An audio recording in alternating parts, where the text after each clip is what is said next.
Sveiki visi. Tęsime planimetrijos temos nagrinėjimą ir mes čia turime dar vieną trikampių ploto skaičiavimo formulę, kuri taikoma rečiau. Stengiamės tada išsisukti iš situacijos kitaip kaip nors, bet žinokite, kad tokia yra ir pasistengime ją įrodyti. Ja galite prisiminti, kai turite duotus visus kampus ir vieną kraštinę. Yra tokie trys variantai. Tai žodžiu, plotas gali būti skaičiuojamas, kai kažkokią kraštinę pakeliame kvadratu, padauginame iš sinus vieno kažkurio kampo, tada padauginame iš sinus kito kampo ir padaliname iš dviejų sinus trečiojo kampo. Tai va, tik tais viską pasižiūrėsim, kaip tie kampai kur susidėlioja.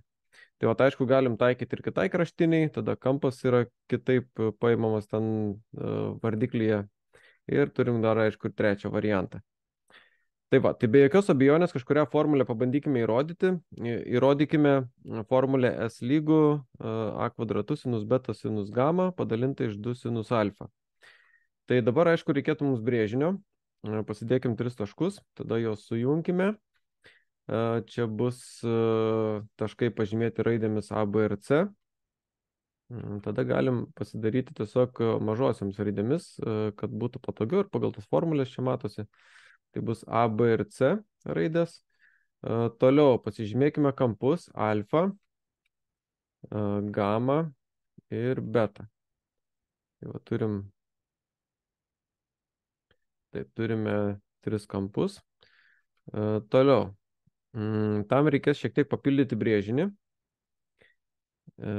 Taip, pirmiausia reikėtų aukštinės nubrėžtos iš viršūnės A į kraštinę BC. Pažymėkime ją HA. Dabar pabandykim nusibrėžti, ne? Aukštinė. Čia susikerta su kraštinė BC. Ir čia atsiras taškas koks nors, pavyzdžiui, D. Tai va, ir tą pačią aukštinę pasižymėkim HA. Gerai, tvarkoj. Toliau. Prisiminkime, kaip išreiškiamas stačiojo trikampio smailiojo kampo sinusas iš trikampio ABD. ABD turime trikampį, jis yra status ir mes išreiškime sinusą. Tai va, tai sinus beta, štai šito kampo, būtų statinis esantis prieš tą kampą ir įžambinės santykis. Tai matote, yra statinis HA prieš kampą beta ir įžambinės santykis C. Tai čia išreiškime HA. Abi lygybės pusės padauginkime iš C. Tai šitos raidės, iš šitos kraštinės. Tai va, ir taip parodom, kaip mes tai padarome. Tiesiog brėžiam brūkšnį, padauginame iš C. Gausime C kart sinus beta lygų HA. Na ir dabar prisiminkime sinusų teoremą. Puikiai žinoma yra A padalinta iš sinus alfos lygus B padalinta iš sinus betos lygų C padalinta iš sinus gamos ir lygų 2R. Tai iš kurios panaudosime tik dalį. Panaudosime būtent šitą dalį. Paimsime A iš sinus alfos ir C iš sinus gamos. Ir išreiškime C. O tam tikslui panaudodami proporcijos taisyklę, proporcijos taisyklę, sudauginkime įstrižai ir gausime. Tai va bus C kart sinus alfa lygų A kart sinus gamma. Tai va susidaugino C su sinus alfa ir A su sinus gamma įstrižai, ar ne? Gerai, toliau išreiškime C, o tam tikslui reikės padalinti iš to, kas yra prie C. O prie C yra sinus alfa. Tai būtent iš jo ir padaliname. Na ir dabar kas čia gausis? Pasižiūrėkime. Taip, turime, kur žaliai parašyta, padaliname iš sinus alfos, reiškia ir šitą pusę, ir šitą pusę. Toliau suprastinkime kairėje lygybės pusėje sinus alfa. Tai nusibraukia, tiesiog lieka po vienetą. Na ir čia tiesiog taip paprastai susiprastinam. Kairėje lygybės pusėje lieka tik C, kaip matot, jisai niekur nedingo, ko ir norėjome. Tai reiškia lieka C lygų A kart sinus gamma padalinta iš sinus alfos. Gerai, tvarkoj. Einam toliau. Šiame įrodyme reikės trikampių ploto formulės. S lygų 1/2 A kart HA. Na, čia viskas kaip ir aišku. Toliau. Vietoje HA įsirašysime C sinus beta. Mes tą HA išraišką čia buvom jau gavę. Ne? C kart sinus beta. Ir dabar toliau. Taip, mes kągi čia gavome. Taip, mes turime C sinus beta. Viskas tvarkoj. Na ir dabar vietoje C įsirašysime A kart sinus gamma ir sinus alfa. Tai mes šitą išraišką jau turime susiradę. Tai va čia vietoj šitos C, būtent tai ir įsirašysime. Gerai, taip turime. Dabar vietoj C įsirašom šitą. Daugiau viskas, kaip matot, liko taip pat. Ir vietoje A kart A parašome A kvadratu ir gavome tai, ko reikėjo. Tai būtent S yra lygu A kvadratu sinus beta sinus gamma padalinta iš 2 sinus alfa. Tai va šitą formulę mums reikia įrodyti. Gerai, einame toliau. Dabar perėsime prie pavyzdžio. Tai remdamėsi brėžiniu, apskaičiuokite trikampio ABC plotą. Tai va turime duotus 3 kampus, turime duotą vieną kraštinę ir mums reikia surasti plotą.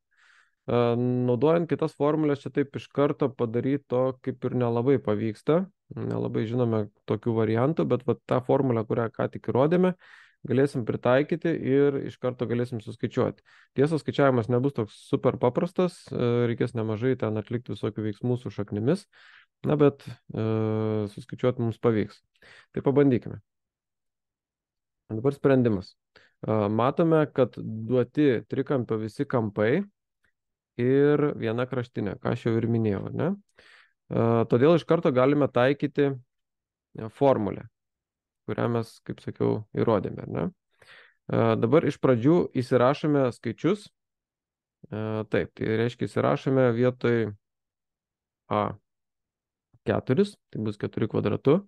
Vietoj beta susirašom 45 laipsnius, vietoj gamma susirašome 30 laipsnių ir vietoj alfa susirašome 105. Daugiau viskas liko taip pat. Gerai. Čia tiek sunkumų iškils, šiek tiek sunkumų iškils su sinus 105 laipsniais ir kurį paversime taip. Tai sinuso 105 bus tiesiog sinus 60 plus 45.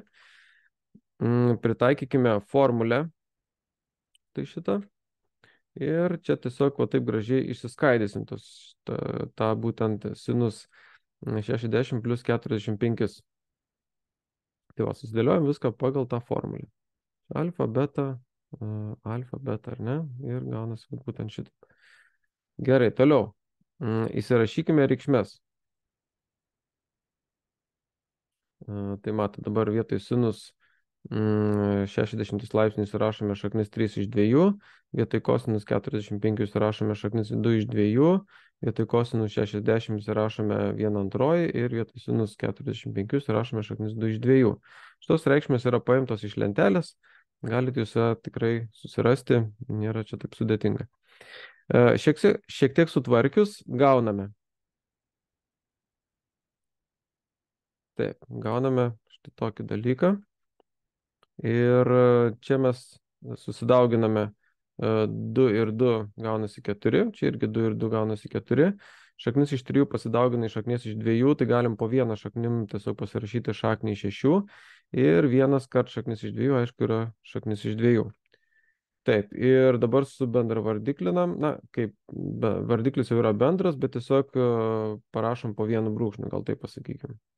Tai va, gavom dabar, reiškia, vietoj to sinus 105 gavom štai tokią išraišką.